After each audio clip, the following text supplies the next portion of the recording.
في ناس أكبر أذى عملته فيك إنها أقنعتك إن المشكلة فيك أنت. كل مرة تزعل تبقى حساس، كل مرة تعترض تبقى صعب، كل مرة تتوجع يبقى أنت اللي فاهم غلط، لحد ما بقيت تشك في نفسك وفي مشاعرك وفي حقك حتى إنك تزعل. وده أخطر نوع من الأذى، إن حد يخليك تعتذر عن وجع هو اللي سببهولك. فاسمع الجملة دي كويس، مش كل حد بتحبه لازم تقرب منه، ومش كل حد بينفع تعالجه بالحب والصبر.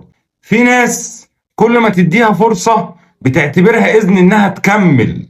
لو تقدر تبعد ابعد، لأن بعض المسافات نجاة مش أسوأ.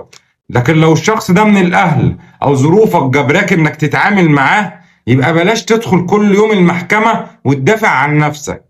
استخدم اسلوب الصخرة الرمادية، ردود قصيرة بدون انفعال، بدون تبرير، بدون كشف اسرارك ومشاعرك. ليه؟ لان بعض البشر مش بتدور على حل، هي بتدور على رد فعل، بتدور على دموعك وعصبيتك وتفسيرك الطويل. واول ما تحرمها من ده بتفقد جزء كبير من قدرتها على استنزافك. واعرف ان النضج مش انك تستحمل الاذى للابد، النضج انك تعرف مين يستحق قربك ومين لازم يبقى بينك وبينه مسافة تحمي قلبك وعقلك وسلامك النفسي.